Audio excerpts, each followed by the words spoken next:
तो सोचिए जरा, एक इंसान जो आसमान की ऊंचाइयों में उड़ने वाला कमर्शियल पायलट हो, वो अचानक अपना शानदार करियर छोड़कर भूत प्रेतों की तलाश में क्यों निकल पड़ेगा? आज के इस विश्लेषण में हम भारत के सबसे मशहूर पैरानॉर्मल इन्वेस्टिगेटर गौरव तिवारी की कहानी में गहराई से उतरने वाले हैं।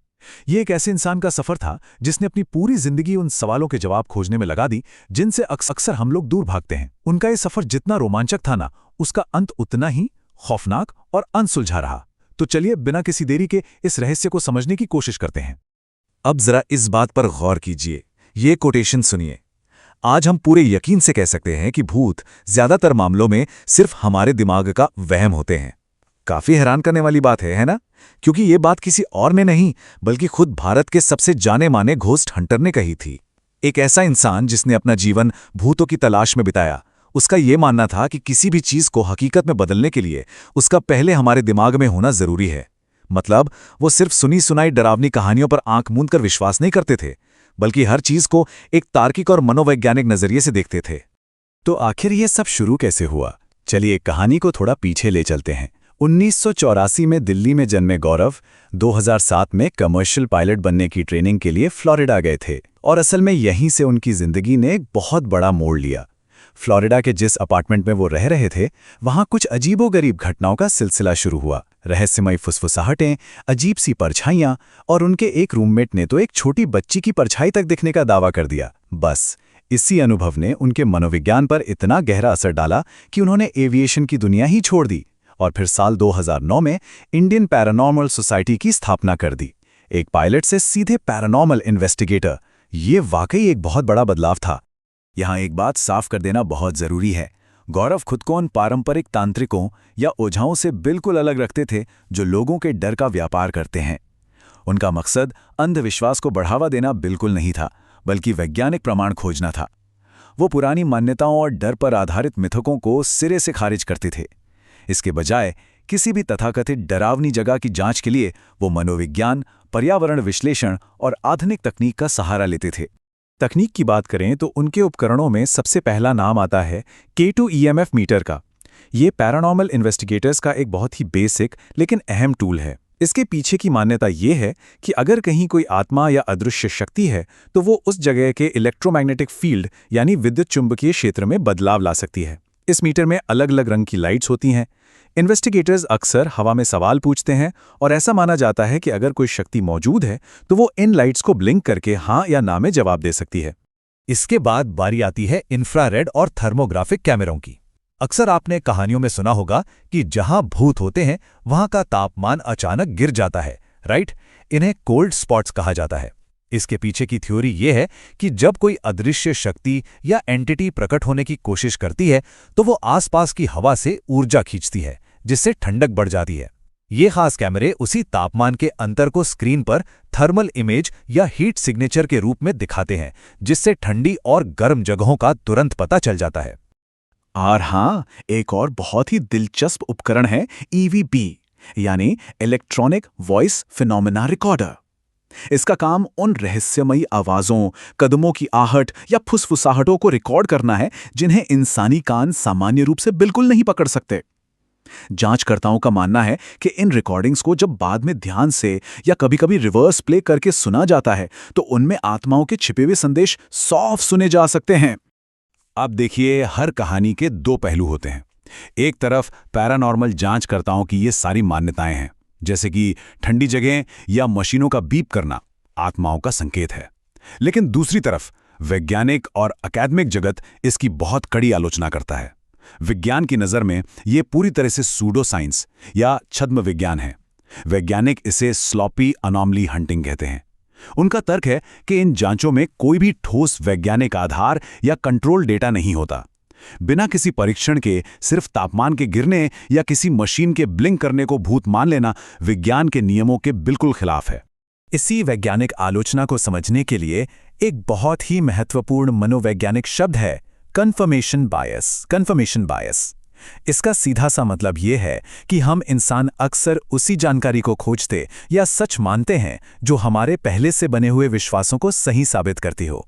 संशयवादियों का कहना है कि जब ये घोस्ट हंटर्स किसी हॉन्टेड जगह पर जाते हैं तो वो पहले से ही ये मान चुके होते हैं कि वहां भूत है।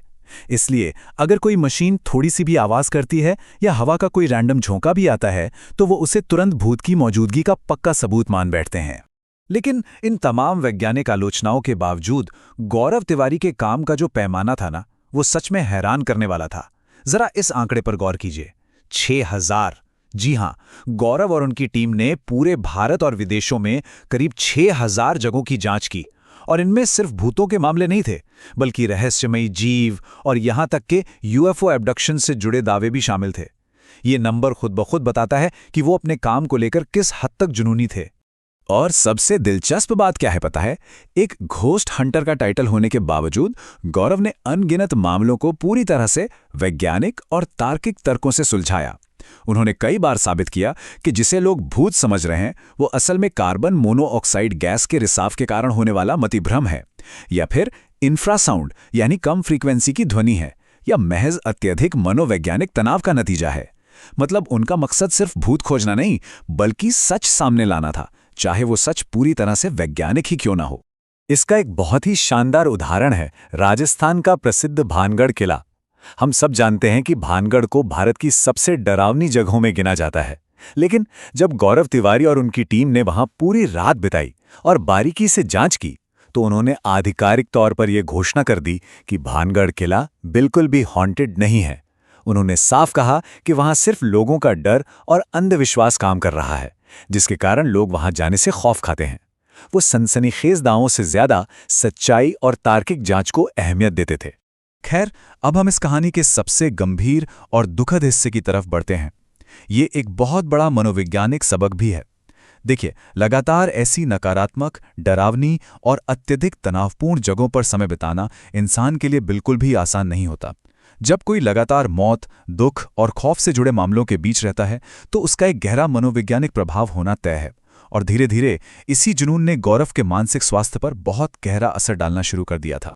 अपनी मौत से करीब 1 महीने पहले गौरव ने अपनी पत्नी से एक बात कही थी जो आज भी रोंगटे खड़े कर देती है। एक नकारात्मक ऊर्जा मुझे अपनी ओर खींच रही है और मैं उसे रोक नहीं पा रहा हूं। उनके पिता के अनुसार परिवार को लगा कि यह बस काम के भारी तनाव और थकान के कारण होने वाला डिप्रेशन है।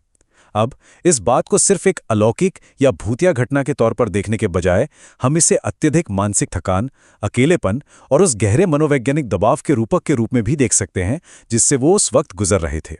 तो चलिए उनके जीवन के अंतिम 24 घंटों के घटनाक्रम पर नजर डालते हैं, जो आज भी एक अनसुलझी पहेली है। 6 जुलाई की रात गौरव दिल्ली के जनकपुरी इलाके में एक पैरानॉर्मल इन्वेस्टिगेशन कर रहे थे। वो देर रात करीब 1 बजे अपने द्वारका स्थित घर लौटे। पुलिस के मुताबिक उस रात घर में कुछ अनबन भी हुई थी। अगली सुबह गुरुवार को करीब 11 बजे का वक्त था। उनके पिता ईमेल चेक कर रहे थे और पत्नी कॉफी पी रही थी। तभी बाथरूम से अचानक एक बहुत जोरदार आवाज आई। अंदर जाने पर गौरव फर्श पर बेहोश पड़े मिले। उन्हें तुरंत अस्पताल ले जाया गया, लेकिन बदकिस्मती से उन्हें बचाया नहीं जा सका।